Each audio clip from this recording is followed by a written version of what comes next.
Hello viewers, welcome to my YouTube channel. Viewers, আজকে আমরা class নম্বর 88 প্রেসিজ writing করব।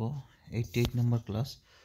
তো যারা আগের ক্লাসগুলো তোমরা দেখোনি, অলরেডি 87 আমি ক্লাস করেছি। তোমরা ডিসক্রিপশানে চলে যাবে, সেখানে লিঙ্কগুলো দেওয়া রয়েছে, বা সবগুলো লিঙ্ক দেওয়া থাকে না, ডিসক্রিপশানে অত বড় দেওয়া যায় না। সেই জন্য তোমরা কী করবে, চ্যানেলে চলে যাবে, সেখানে প্লেলিস্ট কিন্তু তৈরি করা রয়েছে। Precis writing, Bengali to English translation এবং রিপোর্ট রাইটিং সবগুলোর কিন্তু প্লেলিস্ট আমি তৈরি করে দিয়েছি, সেখান থেকে তোমরা আগের ক্লাসগুলো দেখে নিও। আর যদি চ্যানেল নতুন আছো, অবশ্যই সাবস্ক্রাইব করে নোটিফিকেশান বেলটা কিন্তু অন করে দিও। যেহেতু আমাদের পিএসসি ক্লার্কশিপ পরীক্ষার সামনে, সেই জন্য রেগুলার এখন আমি ক্লাস করাচ্ছি। তো আজকে আমরা কি করব, পিকে দাস সরকারের বই থেকে এক্সারসাইজ নাম্বার 85 এক ভাই কমেন্ট করেছিল, ভাই বা দাদা আর কি, কমেন্ট করেছিল যে 85 নম্বরটা মিসিং রয়েছে। সেই জন্য আমি আজকে 85 পিকে দাস সরকারের বই থেকে 88 নাম্বার যে প্রেসিজটা সেটা করাবো। তো সবার প্রথমে আমরা পড়ে নেব, তারপর সেটা বুঝে করার চেষ্টা করব। তো যাদের কাছে বই আছে তাদের কাছে খুবই ভালো, আর যদি বই নেই তাহলে অবশ্যই তোমরা এখান থেকে স্ক্রিনশট নিয়ে সেটা তুলে নেবে খাতাতে, তারপর সেটা করার চেষ্টা করবে। আর কমেন্ট করে অবশ্যই জানাবে, তোমরা নিজে একটা প্র্যাকটিস করে সেটা জানাবে।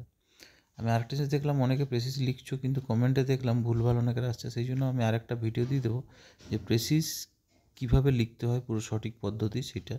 ঠিক আছে, তো চলো আজকে আমরা ক্লাসটা শুরু করছি। সবার প্রথমে পড়ে নেবো। দেখো বলছে, the student should learn to think and act for himself.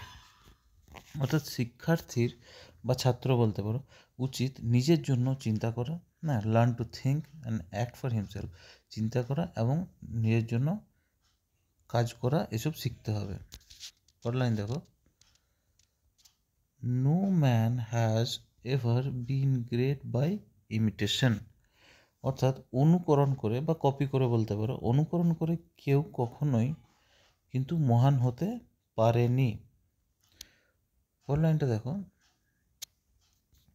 one great reason is that it is much easier to copy the defects of a great man's character than to imitate his excellences. অর্থাৎ এর একটি বড় কারণ হলো, এই লাইনটা একটু মুছে দিয়ে, আমার একটু টানা গেছে। আচ্ছা, ওয়ান গ্রেট রিজন, একটা এর বড় কারণ হলো, গ্রেট রিজন কারণ হলো কি,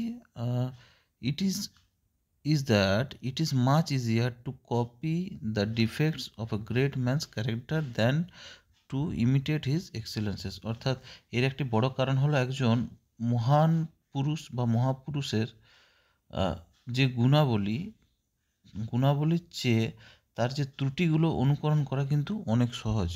ঠিক আছে, তার যে ত্রুটিগুলো রয়েছে সেগুলো অনুকরণ কিন্তু করা অনেক সহজ। তার যে মহান গুণাবলী রয়েছে, সেই যে মহাপুরুষের আর কি, তার চেয়ে কিন্তু এটা সহজ। Alexander the Great had a foolish tutor who used to call him Achilles. ঠিক আছে, দেখো এখানে বলছে যে আলেকজান্ডার দ্য মহান আলেকজান্ডার একটি মূর্খ শিক্ষক ছিলেন, একজন মূর্খ শিক্ষক ছিলেন, যিনি তাকে অ্যাকিলিস বলে কিন্তু ডাকতেন, অ্যাকিলিস বলে ডাকতেন। পরের লাইনটা দেখো, he was taught to admire that character. তাকে কি করেছিলেন, তাকে মানে অর্থাৎ কি, অ্যাকিলিসকে শ্রদ্ধা করতে শেখানো হয়েছিল।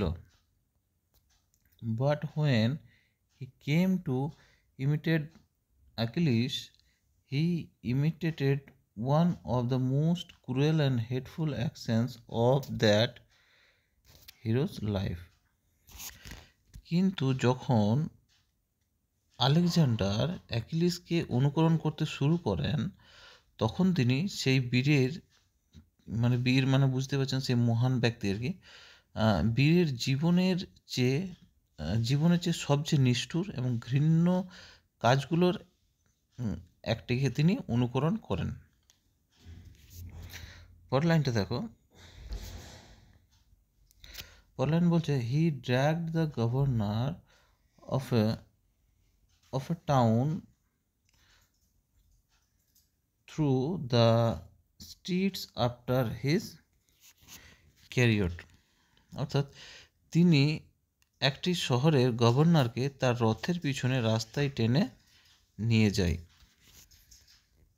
পরের লাইনটা দেখো, this was because his foolish teacher had taught him to imitate as well as to admire.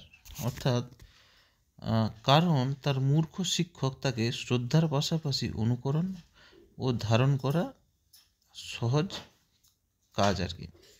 হ্যাঁ, পরের লাইন দেখো, indeed it is easy to imitate and বরো।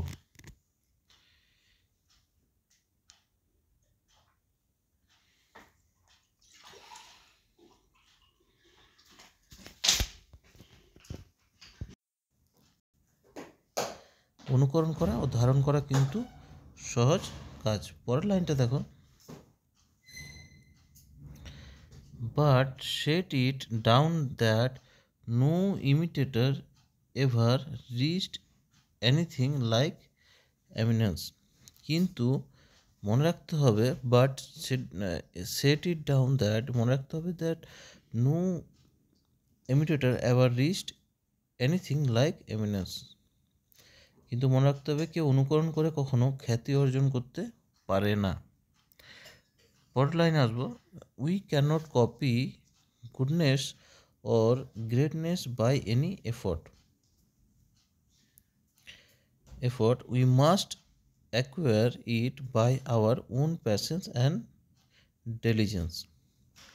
অর্থাৎ আমরা কোনো চেষ্টায় অন্যের গুণ বা মহত্ব নকল করতে পারি না। We must acquire it by our own patience and diligence. তা অর্জন করতে হয় নিজের ধৈর্য ও পরিশ্রমের মাধ্যমে। আমরা এবার এটার বুঝে সেটা করার চেষ্টা করব। তো দেখো, যেটা বলছে যে কারোর কপি করা খুব সহজ কাজ, কিন্তু তার যে মেন যে মহান কাজগুলো সেগুলো কপি করা কিন্তু অনেক কিন্তু কঠিন। যখনই আমরা কাউকে কপি করি তার কিন্তু সেই নেগেটিভ কথাগুলোকে কিন্তু আমরা কপি করার চেষ্টা করি। এটাই এখানে বলতে চাইছে যে হ্যাঁ, আমরা কোনো চেষ্টায় অন্যের গুণ বা মহত্ব নকল করতে কিন্তু পারি না। তা অর্জন করতে হয় কীভাবে? নিজের ধৈর্য ও পরিশ্রমের মাধ্যমে।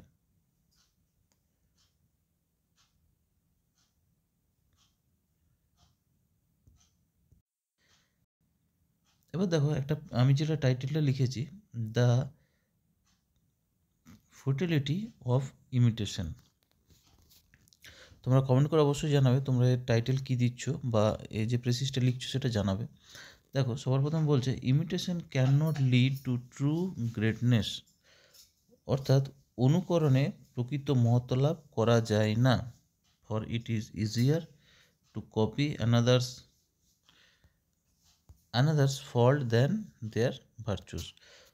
কারণ অন্যের গুণের চেয়ে দোষ নকল করা কিন্তু সহজ। পরের লাইনটা দেখো, বলছে মিসগাইডেড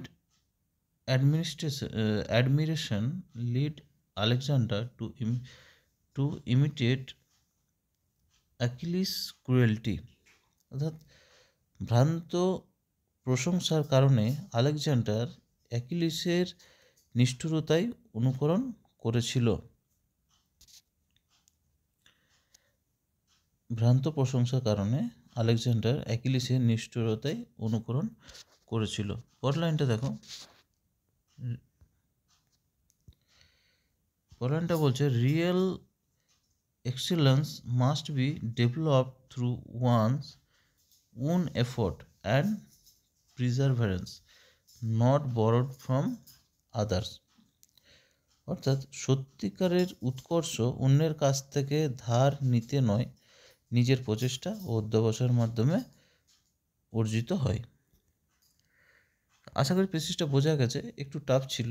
তো তোমরা অবশ্যই কমেন্ট করে জানাবে যে তোমরা কি নিজেরা একবার চেষ্টা করে সেটা কমেন্ট করে অবশ্যই জানাবে। ভিডিওটা এখানে শেষ করলাম, পরে আবার নতুন একটা ক্লাস নিয়ে আসবো।